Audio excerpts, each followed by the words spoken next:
Boa noite a todos.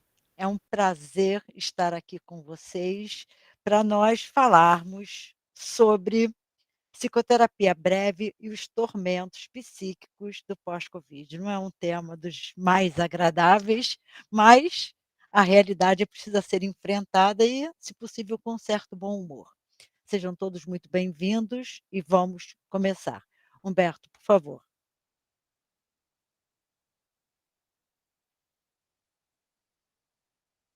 Bem, eh na realidade, esse webinário, ele tem relação direta com um curso de pós-graduação que eu coordeno, chamado Pós-graduação em Psicologia Clínica, com ênfase nas perspectivas breves, que acontece pela fase, né, pela Unifase e FMP.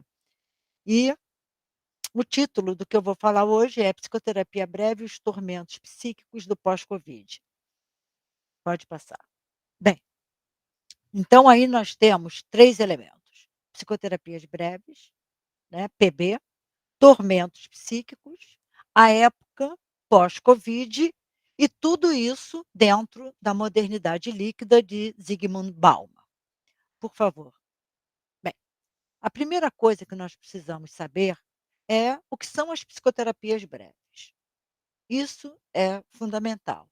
São formas de tratamentos menos longos que outras abordagens, sobremaneira se comparada ao processo psicanalítico proposto por Freud. Então, as psicoterapias breves são tratamentos que têm elas são feitas num espaço de tempo, num arco de tempo menor do que as outras, psicoterapias, sobremaneira a psicanálise, que não tem um tempo determinado para terminar. Então, o que que nós temos? Nós temos que são, perspectivas que têm uma previsão de término. Assim que ela começa, ela tem uma previsão de término, tá. Pode passar, por favor. Bem, as psicoterapias breves, elas podem ser, né, eh de origem psicanalítica, cognitivo-comportamental, humanista existencial, entre outras. Ou seja, as psicoterapias breves, elas podem ser instrumentalizadas a partir da psicanálise, a partir da cognitivo-comportamental, a partir da humanista existencial e a partir de outras perspectivas próprias só das psicoterapias breves. Então, tem psicoterapia breve de inspiração psicanalítica, psicoterapia breve de inspiração cognitivo-comportamental, enfim. Então, nas psicoterapias breves, nós temos 3 características: brevidade do tempo, sessões face a face, eh, o paciente senta de frente para o analista e se tem um foco. E o que que é o foco? É quando você, junto com o paciente, determina a dificuldade, o sintoma que será tratado nesse tratamento. Então nós precisamos ter um foco, é exatamente esse. E esse foco é estabelecido junto com o paciente, isso ficou claro. E como é que se estabelece isso? O sintoma, ou a dificuldade, ou o problema que será tratado será aquele que mais dificulta o paciente a produzir a sua própria subsistência, ou seja, trabalhar, e aquele que dificulta as relações interpessoais, porque o sintoma, ele é muito covarde, né. O que que ele faz? Ele tira do sujeito a capacidade de produzir a sua subsistência, a sua vida e, por outro lado, a capacidade de se relacionar. Então o que que nós temos aí? Nós temos que o sintoma que mais estiver atrapalhando essas 2 capacidades fundamentais e essenciais do sujeito, é que nós vamos tomar como foco. Podemos ir. Bem, e aí as psicoterapias breves nós podemos fazer em consultórios particulares, em instituições, em momentos de crise. Vamos. Nos consultórios particulares, nós temos demandas por tratamentos rápidos. Eu digo sempre que não há uma perspectiva psicoterápica melhor do que outra. O que há são profissionais mais sérios do que outros. Então, há pessoas que elas não querem permanecer 2 anos, 3 anos, 4 anos fazendo um tratamento, elas querem uma perspectiva mais rápida. Aí seriam as perspectivas breves, por favor. Nas instituições, SPA, por exemplo, no ambulatório escola, onde os alunos da psicologia atendem, por exemplo, eu estou dando um exemplo, como poderia ser os postos de saúde, as unidades de saúde da prefeitura, enfim, né, eh, as psicoterapias breves, nesses casos específicos, atende sobremaneira a população vulnerável. Então é uma forma de tratamento muito adequada às instituições. Muito adequada por quê? Vamos, pode passar. Porque, por um lado, o aluno consegue ver resultado do seu trabalho. Por outro, né, para o paciente não espera muito tempo na fila, tem seu sintoma removido em pouco tempo e não fica passando de estagiário para estagiário, de estagiário para estagiário, que é ruim tanto para o paciente quanto para o estagiário. Vamos. Bem, em situações de crise, aí nós temos, por exemplo, a enchente na cidade de Petrópolis, né. E, cabe ressaltar que as psicoterapias breves, elas tiveram origem entre as 2 grandes guerras mundiais. Por quê? Porque houve uma demanda muito grande por tratamento e não se tinha profissionais, uma quantidade de profissionais que pudesse atender à alta demanda. Então, nós tivemos, né, as instituições de ensino, os hospitais e escolas, criaram a psicoterapia breve a fim de que desse conta, aspas, dos sofrimentos psíquicos que foram causados pelas 2 grandes guerras mundiais. Então, a psicoterapia breve, ela tem essa flexibilidade, né, ela é plástica, ela tem como atender a essa demanda que não tem como esperar, né. Betinho diz: "Quem tem fome tem pressa". Da mesma forma eu digo: "Quem sofre tem pressa". Então, a perspectiva breve, ela tem essa flexibilidade, né, essa possibilidade de socorrer, vamos dizer assim, o sujeito de uma forma mais rápida, né. Vamos. Bem, e aí entramos nos tormentos psíquicos, que é o segundo elemento. Os tormentos psíquicos, depressão, pânico, fobias, ansiedade, que são tormentos conhecidos por todos, né, que se agravaram se agravaram com a covid. Mas, nós sabemos que todo mundo que aqui está conhece alguém que já teve uma crise de pânico, que já teve um episódio depressivo, que tem fobia, que tem crises de ansiedade generalizada ou não, enfim, todos nós conhecemos esses tormentos. E antes de nós passarmos, eu gostaria que os senhores entendessem que esses tormentos psíquicos, eles já vinham alcançando proporções inimagináveis. Eu não estou falando em termos de Brasil, estou falando em termos de mundo. Já vinha alcançando proporções inimagináveis. Com a pandemia, fez uma um au teve um aumento muito, muito grande, né, a pandemia fez com que isso desse um salto. Mas eu gostaria que os senhores entendessem que isso já vinha aumentando há algum tempo.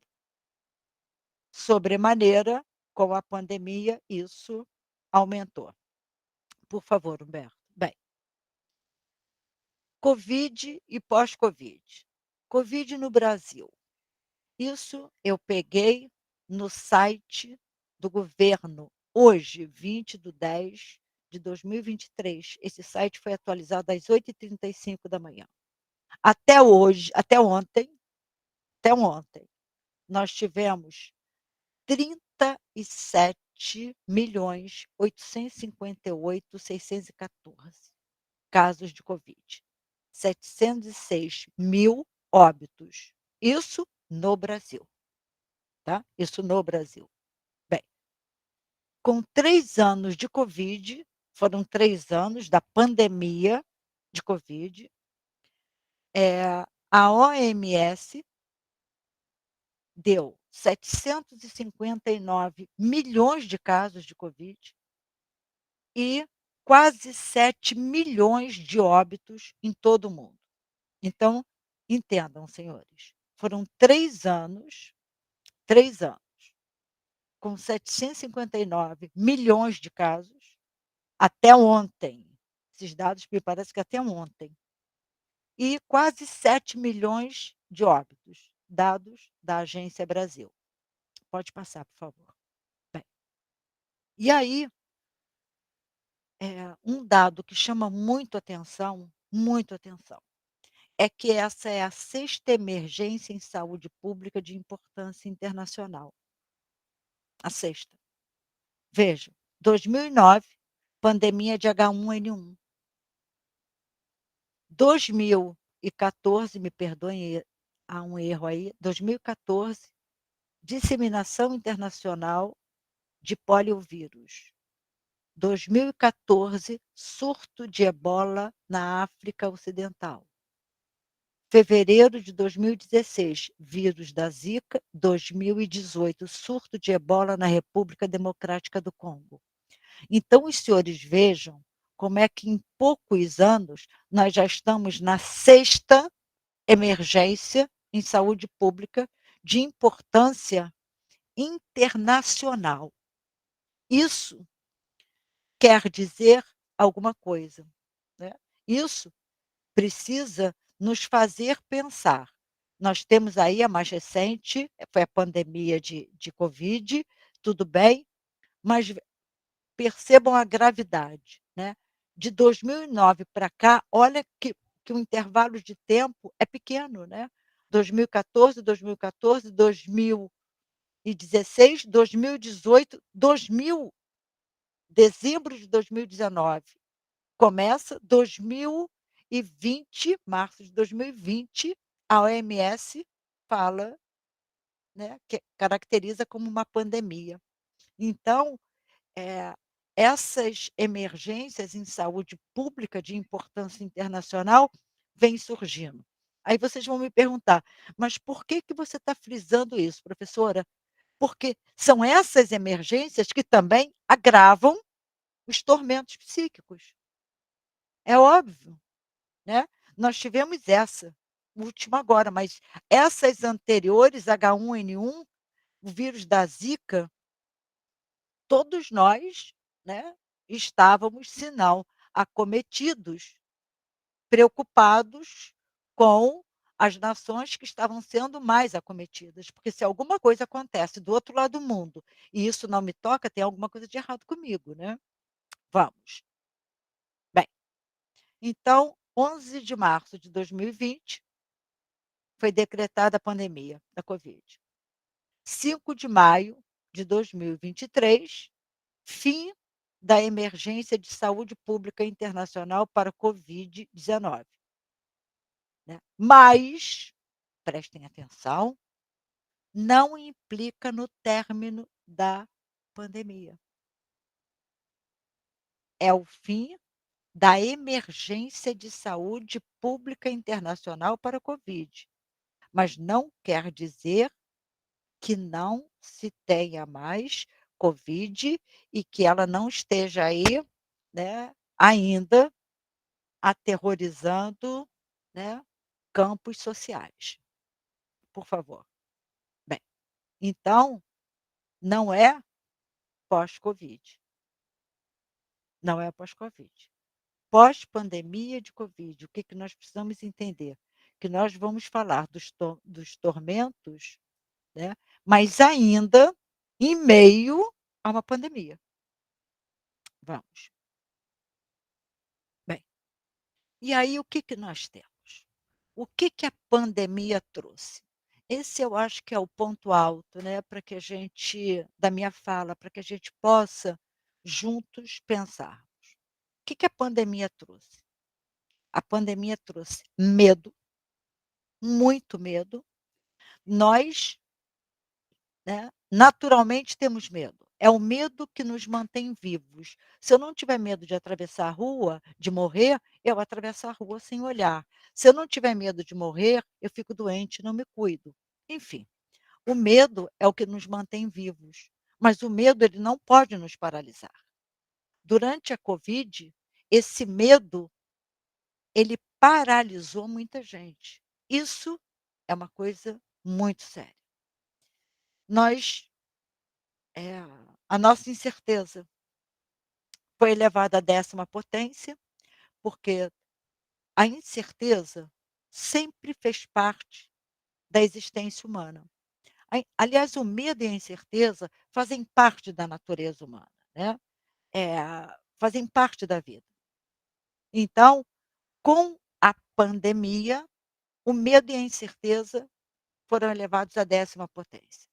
Um número de mortes muito grande, pessoas queridas, pessoas conhecidas, indo a óbito, os velórios não podendo ser feitos, o que isso causou uma dificuldade, muito grande na elaboração de lutos, e que lá no ambulatório escola nós tivemos muitos casos desse tipo, pessoas que perderam, eh entes queridos, amigos, enfim, vizinhos, parentes muito próximos, um pouco mais distantes, e que não puderam fazer o velório dessas pessoas, né. Essas pessoas saíam do hospital, já o corpo em óbito, né, já morto, e era enterrado, e as pessoas nem viam. Quer dizer, então, isso foi mais um tormento causado pela pandemia. E junto a tudo isso, o que que nós temos? A reclusão, né. As pessoas ficaram em casa. E esse ficar em casa, com medo e com a incerteza elevada à 10ª potência, o que que aconteceu? As pessoas adoeceram. Adoeceram e adoeceram muito. Mas eu gostaria que vocês entendessem que, é por favor, sigam o meu pensamento para que vocês entendam exatamente o que eu quero dizer. Eu abro a janela, a sala se ilumina. Eu fecho a janela, a sala escurece. O que que é causa e o que é condição da sala ficar clara? Bem, então, se eu abro a janela e a sala se ilumina, eu fecho a janela, a sala escurece, a causa é o sol, a condição é a janela estar aberta. Então, não podemos confundir causa com condição. Causa é uma coisa, condição é outra. Bem, então, se eu abro a janela e não tem sol, não vai iluminar a sala. Eu, Virgínia Ferreira, digo aos senhores que a pandemia não foi a causa, a pandemia foi a condição para que as pessoas adoecessem. As causas já estavam lá. Então, o que que nós precisamos, pensar, né? Esses tormentos vieram, mas esses tormentos vieram com uma força muito grande, porque as pessoas não tinham para onde, colocar, né, esse esse excesso.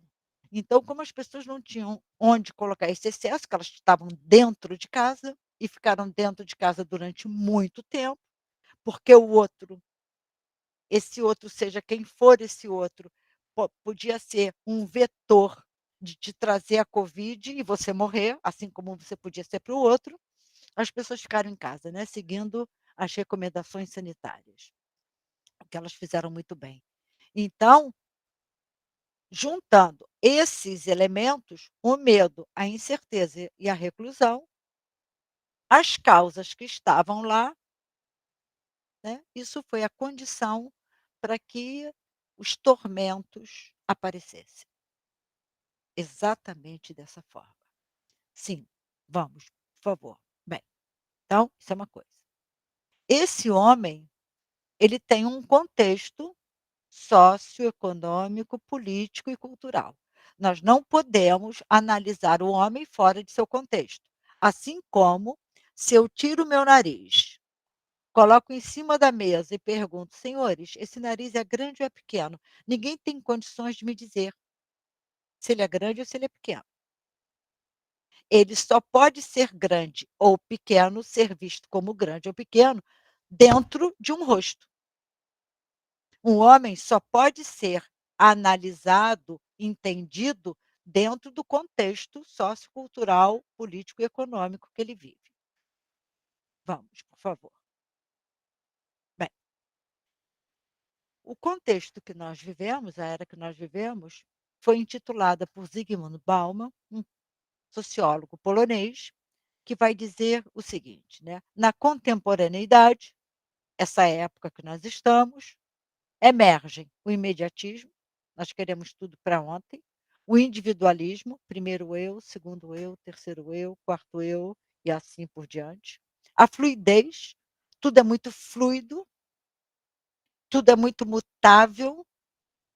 A efemeridade das relações, as relações não são mais duradouras, não foram feitas, não são feitas mais para durar. E o consumismo, quando o consumo é a verdadeira razão da existência de uma pessoa. Vamos. Bem, e aí nós temos, né, as relações. São relações em rede. O que que significa relação em rede? Significa que eu tenho lá algumas pessoas, né, no meu Instagram, no meu Facebook, eu sei lá onde quer que seja. Me aborreceu, eu bloqueio. Eu estou precisando dela, eu desbloqueio. Então, essas relações em rede são relações utilitárias. Essa é uma questão muito séria. É utilitária. Eu não tenho mais afeto pelo outro. Eu posto alguma coisa no Instagram e eu vou ficar monitorando para ver quantos likes eu tive. Sabe por quê? Porque a invisibilidade é sinônimo de morte. Então eu preciso que o outro me dê like, porque eu preciso ter like. Agora, se esse like vem de Zezinho, de Mariazinha ou de Pedrinho, tanto faz. E se as relações são em redes, o que vale é a visibilidade, o que que nós temos? A não fronteira entre o privado e o público. A vida das pessoas hoje é uma vida pública, elas não têm mais vida privada. Tudo delas está na rede social delas, né. E isso é uma questão muito séria, né, as pessoas perderem a privacidade. Agora, não é que elas tenham perdido, elas é que abriram mão da privacidade, né, por buscar a visibilidade. E, em tudo isso, nós temos o quê? A força da mídia. É a mídia que diz qual é a rede social que você precisa estar, é a mídia que diz como você precisa se comportar, é a mídia que diz o que você precisa consumir, é a mídia que diz o que você precisa pensar, como você deve agir, que identidade você vai usar temporariamente, enfim, né. A mídia é que vai controlar os seus passos. É a mídia quem vai dizer quem você no que você tem que se transformar a cada dia. Sim, vamos. Então, a modernidade líquida, por um lado, fragilizou o sujeito. São os ficantes, os peguetes, os conversantes, eu acho que é isso, conversantes, né.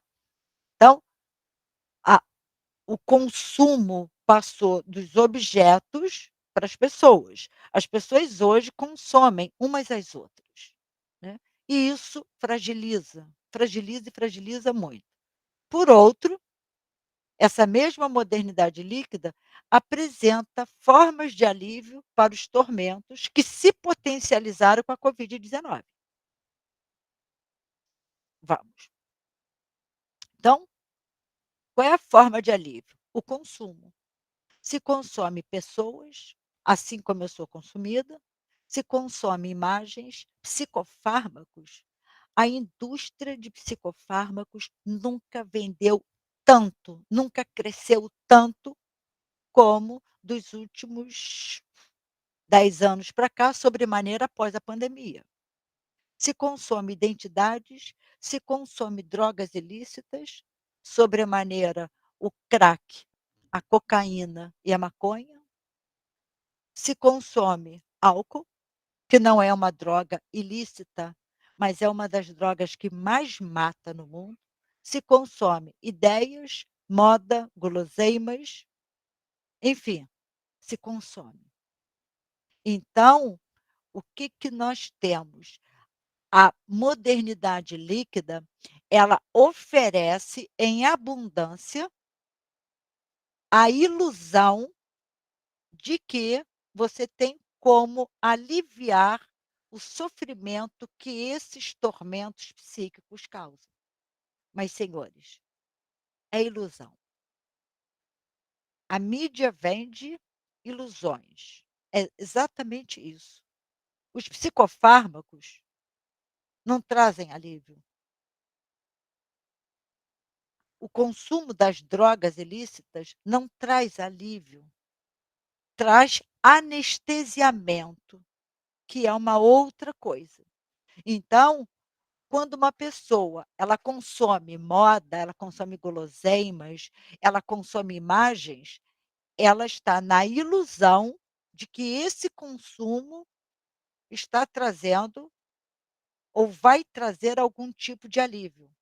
E ela está sempre em busca desse alívio que nunca chega. E quanto mais ela consome, mais ela precisa consumir, que mais ela consome, e aí ela entra num espiral de aumento do sofrimento psíquico.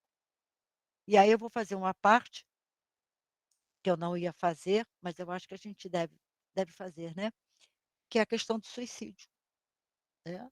O suicídio, uma das causas do suicídio é esse espiral, que as pessoas entram em busca de alívio para esse mal-estar que não encontra, que não encontra, que não encontra, e elas entendem que o alívio é a morte. Bem, vamos, por favor, Roberto. Bem, a forma de alívio efetivo são os tratamentos psicoterápicos. Esses sim. E muitas vezes esses tratamentos psicoterápicos, eles precisam acontecer simultaneamente com uma prescrição medicamentosa de um psiquiatra.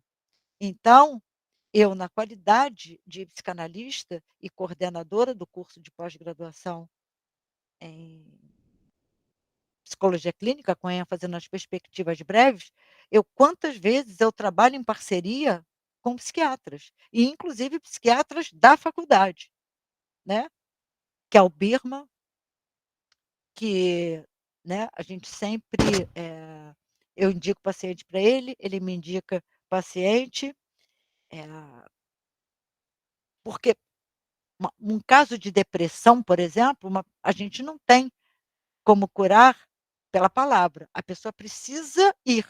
E para ela ir, ela precisa de um medicamento. E aí, com o tempo de análise, ela vai melhorando, melhorando, e aí ela sai, não precisa mais do medicamento, mas ela continua em análise. A Corina Molter, né, é outra psiquiatra que era da faculdade, hoje não está mais, e que também a gente faz essa troca, né. O que a gente precisa entender é que se nós não buscarmos um tratamento psicoterápico, essas condições sempre vão ou trazer os nossos tormentos à tona ou aumentar esses tormentos numa proporção quase que insuportável. Essa é a questão, essa é a questão. Então, eh, a o pós-covid, esses tormentos, são tormentos que foram, né, não foram produzidos pela covid, eles foram potencializados pela covid. Então, foi a covid que amanhã é uma outra situação, que depois é uma outra, ou seja, nós temos que combater as causas, e o que combate as causas, na realidade, são os tratamentos psicoterápicos. Por favor, Humberto. Por quê? Porque esses tratamentos psicoterápicos, o que que eles promovem? Eles promovem o encontro do sujeito com ele mesmo. O preço que nós pagamos pela nossa ignorância, ele é muito alto, mas não é uma ignorância em termos de escolaridade, é uma ignorância de saber quem se é. Então, nós somos os nossos maiores carrascos, não é o outro. É isso que o tratamento psicoterápico ele promove. Promove o encontro do sujeito com ele mesmo. Quanto mais próxima de mim eu chego, mais forte eu me sinto. Então, na realidade, o que que nós temos? Eu preciso estar próximo de mim, até para que eu possa estar mais forte. Não que uma pandemia não vai me afetar, não é isso, né, não que uma pandemia não vai me afetar, seja lá o que for, mas uma coisa é me pegar fragilizada, a outra coisa é eu passar por essas situações extremamente difíceis, extremamente dolorosas, como foi a pandemia, mas de uma forma mais firme. Por favor, Humberto. Bem, e aí, para instrumentalizar a psicoterapia breve, nós podemos fazer através da psicanálise, a partir da cognitivo-comportamental ou a partir da humanista existencial. Então, nós temos aí várias possibilidades.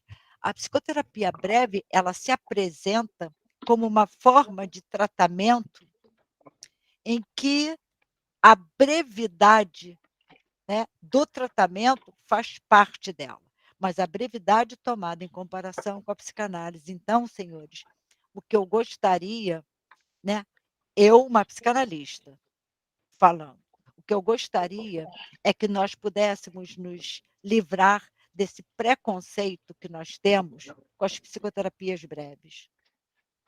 Dentro de uma instituição não cabe um divã. Uma pessoa que sofre, ela tem pressa. Então ela precisa ter o problema dela resolvido para que ela continue, né, trabalhando, para que ela continue provendo a sua sobrevivência, para que ela continue se Você comprou alguma relacionando. bebida? Hã? Jansen, Oh, desculpa, querida. nada. Então, o que que nós temos, né? Nós temos o seguinte, o que nós precisamos entender é que as psicoterapias breves, elas são fundamentais em instituições, elas são fundamentais em momento de crise e elas são fundamentais nos nossos consultórios particulares, porque há uma demanda grande. Há uma demanda grande. E eu digo, senhores, para eu vender o meu peixe, eu não preciso falar mal do peixe do outro. Eu, dentro do meu consultório, eu só exerço a psicanálise, né? Eu sou psicanalista, mas dentro de instituição, a minha prática é uma prática eh, de de psicoterapia breve. Então, o que eu gostaria que os senhores entendessem é que nós precisamos respeitar as demandas, nós precisamos respeitar as necessidades e nós precisamos respeitar aquilo que o sujeito pede e que ele pode.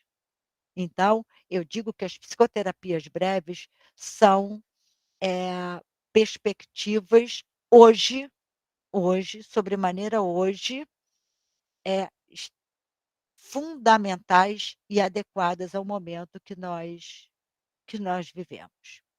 Sim, pode passar, por favor. Então, esse encontro do sujeito com ele mesmo, né, as psicoterapias promovem de uma forma um pouco mais rápida, né. Sim. Então, as psicoterapias breves, elas estão, né, aspas, aspas, próximas desse imediatismo que as pessoas têm, que eu tenho, que cada um dos senhores tem, porque nós achamos que quem tem o imediatismo é o outro, né. Mas você pega o seu celular e não entrou na internet, você diz: "Nossa, nossa", você para num sinal e fala: "Nossa, esse sinal não vai abrir não", né. Então, nós queremos muita coisa para ontem. E a modernidade líquida é isso, né. Não é tempo, é dinheiro, não é isso, mas as pessoas não têm, infelizmente, eh, muito tempo para dispor para um tratamento. E não é só tempo, né, é tempo e condição financeira, porque quanto mais longo é o tratamento, mais caro ele fica. Então não é que muitas vezes ela não queira, é que muitas vezes a pessoa não pode, e muitas vezes ela não quer mesmo, né, e ela tem o direito de não querer. Sim. Bem, esses são os meus contatos e eu gostaria de dizer o seguinte aos senhores, né, cada cada cada perspectiva tem o seu lugar. Uma não é melhor do que a outra. São perspectivas diferentes com propósitos diferentes. Então, o propósito de uma psicanálise é reorganizar o sujeito, reorganizar o mundo interno dele, respeitando a temporalidade dos processos psíquicos. Um processo de análise leva 6, 7, 8 anos, né, 5 é uma coisa. Uma pessoa que está, né, com determinado problema e que precisa voltar a trabalhar, ela não tem tempo para isso, nem disposição. Então, senhores, eu digo a vocês, uma pessoa que está lá problematizando a existência num divã, ela tem tempo e condição financeira para isso. Uma pessoa que está fazendo a psicoterapia breve, ela pode ter tempo e dinheiro e não querer. Ela pode não ter tempo, ela pode não ter dinheiro, enfim, as possibilidades são muitas, mas de uma forma ou de outra, se chega sempre, o sujeito sempre se aproxima cada vez mais dele. E se na psicoterapia breve nós temos um foco, cada vez que nós alcançamos esse foco, é mais um passo que o sujeito dá em direção a ele mesmo. Então, toda e qualquer perspectiva que promova o encontro do sujeito com ele mesmo é extremamente louvável, é extremamente importante. É isso. É isso que eu tinha a dizer a vocês.